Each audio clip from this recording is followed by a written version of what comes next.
আমাদেরকে অবশ্যই স্ত্রীদেরকে, মা বোনদেরকে পর্দার ভিতরে রাখতে হবে। এটা পুরুষ হিসাবে আমাদের জিম্মাদারি, আমাদের দায়িত্ব। না হয় কাল কিয়ামতের ময়দানে আল্লাহ এবং রসুলের কাঠগড়ায় আপনাকে আমাকে জবাবদিহি করতে হবে। শুধু পুরুষরা নারীদেরকে পর্দার ভিতর রাখবে, কিন্তু পুরুষেরও একটু নারীদের থেকে পর্দা হওয়া দরকার আছে না নাই? সেটা কিভাবে?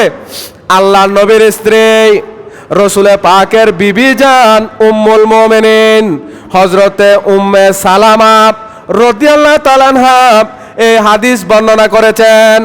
হযরত উম্মে সালামা রাদিয়াল্লাহু তাআলা বলছেন, আমি একদিন রসুলে পাকের সাথে ছিলাম, আমার সাথে রসুলে পাক সাল্লাল্লাহু আলাইহি ওয়াসাল্লামের আরেকজন বিবি উম্মুল মুমিনিন হযরতে মাইমুনা রাদিয়াল্লাহু তাআলা আনহা ছিলেন।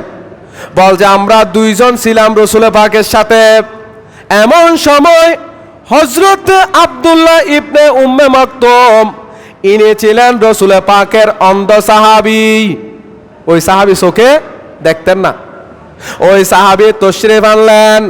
এমন সময় রসুলে পাক বলতেছে, ও উম্মে সালামা, ওগো মাইমুনা, তোমরা সবাই চলে যাও, তোমরা সবাই সরে দাঁড়াও, কারণ আব্দুল্লাহ ইবনে উম্মে মাকতুম আসতেছে। সুবহানাল্লাহ। উম্মে সালামা রাদিয়াল্লাহু তাআলা বলছেন, ইয়া রাসূলুল্লাহ, আমরা সরে যাব কেন? উনি তো অন্ধ সাহাবী, উনি তো চোখে দেখে না, তাহলে আমরা দাঁড়ায় থাকলে ও তো চোখে দেখে না, তো কি হয়েছে? আল্লাহ নবী বলছেন, ওগো উম্মে সালামা, শুনো শুনো শুনো, ওই আমার সাহাবী যদিও বাপ তোমাদেরকে দেখতেছে না, তোমরা কি তাকে দেখতে পাচ্ছ না? সুবহানাল্লাহ। তার মানে হলো নারী যেমনি ভাবে পুরুষ দেখলে চোখের দৃষ্টিকে সরিয়ে নেবে, ঠিক তেমনি ভাবে পুরুষের সামনে যখন কোন নারী পড়বে, পুরুষদেরকেও চোখের দৃষ্টিকে ফিরিয়ে নিতে হবে। সুবহানাল্লাহ। এই হলো ইসলাম, এই হলো ইসলামী শরীয়ত। আর এখন আমরা কি করি?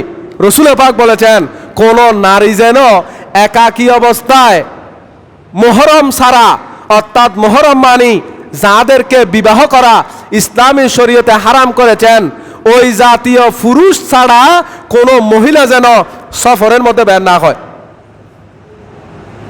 তখন একজন সাহাবী বলছেন, ইয়া রাসূলুল্লাহ, আমি তো যুদ্ধে যাবার জন্য সৈন্যদের তালিকার মধ্যে নাম দিয়েছি, আমার স্ত্রী তো হজের জন্য বের হয়েছে।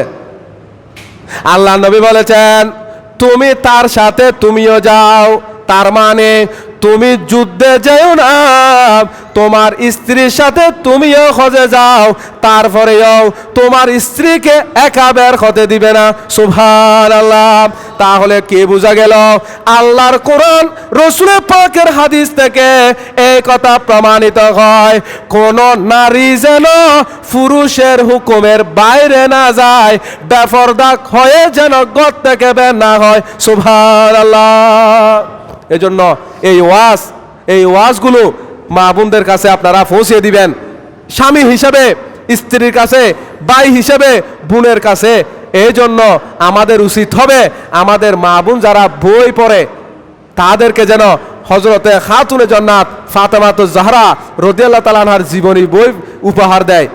যে সমস্ত বোনেরা পড়ে তাদেরকে যেন আয়েশা সিদ্দিকা রাদিয়াল্লাহু তাআলা আনহার রসুল পাকের আজওয়াজে মুতাহারাতের জীবনী পড়তে দেয়। এখন তো আমরা সেগুলো দিই না, আমরা কাসেম বিন আবু বকরের বই পড়তে দিই। জোরে বলো না নাউজুবিল্লাহ।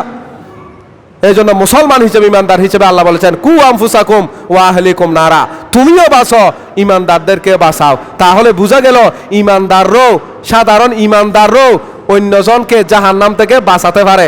এটা আল্লাহ প্রদত্ত ক্ষমতা বলে। জোরে বলুন সুবহানাল্লাহ।